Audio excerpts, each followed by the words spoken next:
Hello and welcome back to Suspended Fanimation. I'm your host, Dennis Bithoulkas, and it's time for another episode of What If?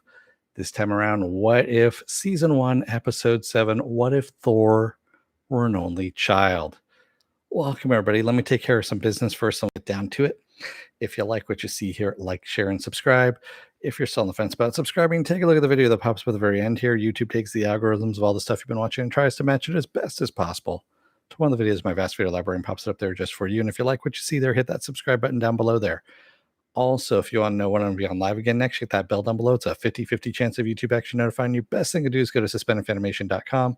Take a look at the schedule I have up there. I change it out every week. Also, I have all the links to my social media there and all the links to my pages as well. All right. So I said I'd do a little bit of a spoiler-free version at the beginning here of all these episodes. Basically, for those people who don't watch Marvel movies, that kind of stuff, what do you need to know in order to get into all of this? For this one, it would be Thor, the very first Thor movie, and probably Guardians of the Galaxy. I would say it would probably be the two big ones, because that actually was where it pulls a lot of stuff from, believe it or not. It even pulls a little bit from Thor Ragnarok. It pulls from a lot of different places this episode, but those are the two main ones really that it pulls from. And this one is a fun episode. It really was a fun episode. We've had a lot of bleak episodes beforehand. The Peggy Carter one wasn't that bad, bleak wise, but yeah. So this is actually one of the fun episodes is what we've got going on here. So with that said, for those, that's the about as unspoilerific as I can get. Now we go into the spoilers. So, spoiler alert, I am going to spoil the episode. If you have not seen the episode, go and watch it. Come on back. This will be a video. You can comment down below in the comment section, giving you enough time to look away or pause, whatever you need to do, and all that kind of stuff. There we go. All right. So, we'll move Nobody's behind in the last two.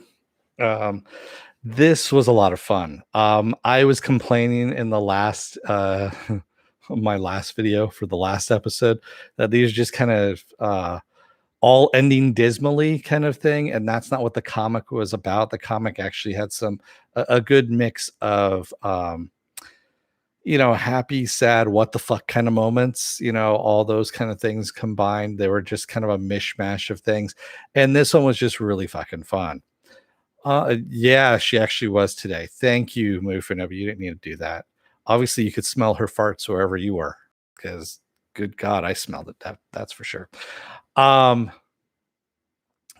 thought this was pretty fucking funny. It really was. And having Thor be an only child with Loki being given back to the Frost Giants, it wasn't bleak where Odin kills Loki as a baby. No, he gives it back to the Frost Giants. Loki becomes a prince in his own right, and leads the Frost Giants, of course. And Thor just becomes a party dude, is what he does. He goes to different worlds and parties. And when Odin goes into the Odin sleep, this time around, he's left in charge of Asgard. Frigga's like, see ya, I'm taking off. I'm going to go and see my sisters who I haven't seen in 1,000 years since the last Odin sleep. Don't fuck up, is what she basically tells him. And what does Thor do? He goes to a place where Hemdale doesn't really pay any attention, Midgard, Earth, and decides to party. Well, the thing was, the last time Thor had been in a place and partied like that was a planet that Jane Foster had registered the same kind of energy and realized that it blew up that planet from all the party energy, if you will. So yeah, so she's calling anybody and everybody, and no one's taking her seriously. She tries getting through to S.H.I.E.L.D., everything, nobody calls back. And of course, Thor and his crew arrive to party in Vegas. And yes, the goats were saved, and they were brought home eventually. Yes, they were. And yeah, I was laughing at the name of the goat too. So yeah, there was a resemblance. That's all I can say. So it was just pretty fucking funny. I mean, Howard the Duck's in it, Darcy's in it. We get Drax, of course, not voiced by Drax, and then of course we have Captain Marvel being called in to help clean up the basically stop the party. And um, I love that they make fun of the whole thing that Captain Marvel is a party pooper. She basically has no fun to her, and I love Darcy in this one too. That she gets married to Howard is fucking hilarious. I mean, you see her, of course, like 30 seconds before going, this is not a date. We're just going to go get some drinks. And then, of course, they end up in the Chapel of Love getting married. It was just hilarious. And then the other thing I really loved about this episode is when Thor and Captain Marvel are beating the shit out of each other and launching each other into orbit. And you see the countries, it says France written across it, or you know, United Kingdom or America. And I was just kind of cracking up at that when you see them flying over or, getting tossed over to the next country and it has it written across the country. Very, very nice, almost Warner Brother-esque homage, even though it's Disney owned, which I was having a good time with. And the whole thing with Jane Foster narking on on Thor to his mom by using Hemdale was genius and also just classic. Um, and Thor just having, my mom's coming. We got to clean up the planet. I was just, I was fucking laughing my ass off. I really was, because it was just really, really funny. And of course, he had to use the God voice in order to get everyone to like fall in line, because everyone's like, nope, we're out of here. See ya, party pooper. And then he used the God voice in order to get everyone to help clean up the planet. And then everyone just sitting there because, he told his mom that, you know, they were studying. It was a study group and they were doing a cultural exchange. That's why he was on Earth. And then when she shows up, everyone's sitting there and they're with the blackboard. I mean, come on. This was a great fucking episode. This honestly is my favorite episode so far. It really is.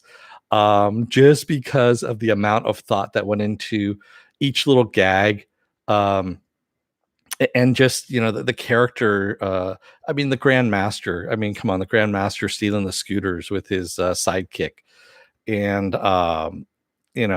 Drax getting sick on Thor's cape, just all kinds of little things. I mean, Jane and Thor getting tattoos, hers magic, his science, which I thought was funny. Korg knocking out Nick Fury so that Maria Hill becomes acting director of Shield. I could go on. There's just all these different things that are just really, really funny. But then you also have it end with that serious note of Vision inside of a Ultron suit with Infinity Stones on him. And I was like, oh fuck, what's that all about?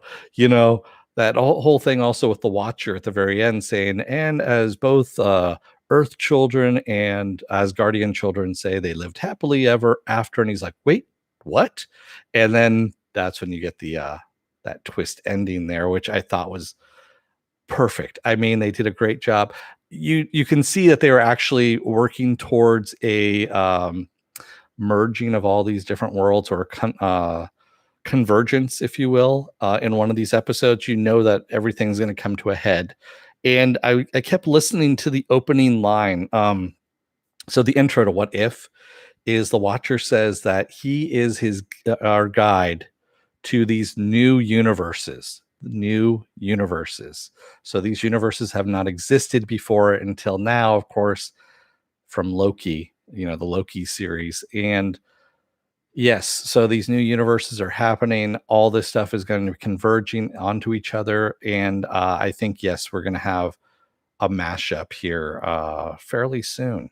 Because this is episode 7. We've got 2 more episodes left, is what we've got there. So we've got 9 episodes this season.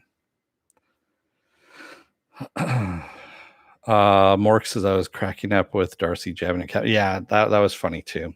I mean, And of course, Darcy wanting to be her intern and all of that. That was it. Just was a beautiful episode. It really was. And also, I just want to say that capper too of Thor when he's getting ready to leave with mom to go back home, and he's got to call Mjolnir back, and he holds out his hand, and of course Mjolnir comes back, and it's got graffiti over it, beads from like Mardi Gras, someone's underwear, and he's like, oh, and he hides it back there, and Frigga's like, oh, fuck, yeah. That whole thing was pretty damn funny. Some good stuff. And again, this is the kind of fun stuff that can happen with What If. I mean, if they just let it. And it doesn't always need to be gloom and doom. It really doesn't. Yeah. So lots of fun, lots and lots of fun. I enjoyed this one a lot. And we'll see what happens. It's made me now, of course, uh looking forward to episodes 8 and 9 to see what's going to happen next. Oh, and by the way, we also had the knockdown drag out fight between Captain Marvel and Thor. And Captain Marvel saying that I can't unleash my full power because it'll crater the planet, kind of thing, and Maria Hill's like, well, do it. And Darcy going, well, we could lose one of the Dakotas. And they end up choosing Siberia, I guess, to do it. And of course, she does not do the nuclear option because mom's showing up. Yeah. And of course, Crossbones wanting to, use the nukes. We never get to use the nukes. There was just, like I said, there's a ton of little funny things throughout this entire thing. And it all worked. It all hit its mark. I don't think there was anything that didn't hit its mark in any of this, in this episode. So obviously Apple Crow was not part of the writing crew on that one. See, I take my own little jab so I can get them too.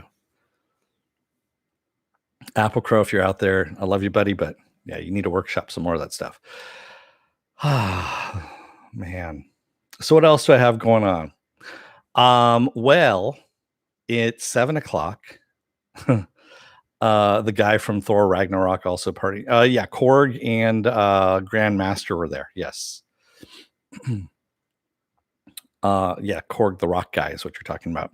So at 7:00, I'm going to end up doing Star Wars Visions, but I'm going to do it as an Is It Worth My Time?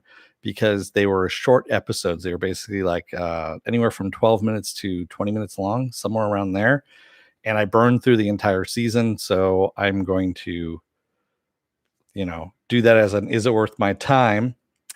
Let's see what else. Tomorrow is going to be Doom Patrol Season 3, Episode 1. Friday is going to be Doom Patrol Season 3, Episode 2. Saturday is going to be Saturday Morning Blast Off. We're taking the genre news of the weekend and the genre stuff you guys want to talk about. We talk about it. And it's going to be at 8:30 in the morning. So it's going to be an early one because I got shit I got to do. So that's what's happening there. And then at 6 p.m. on Saturday, 6 p.m. Pacific Standard Time is Doom Patrol Season 3, Episode 3, because they dropped the first 3 episodes tomorrow. So yeah, we're going to do that right there. And Sunday, if I'm still with it and within the land of the living, we'll do spoiler alert episode 11, I believe is what that's going on. You can check the time there, or 10. I can't remember which one it is. So we'll do spoiler alert, basically where anything is up for grabs you guys want to talk about.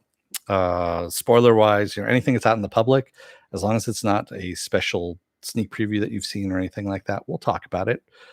Monday will be Why the Last Man. That's right, Why the Last Man.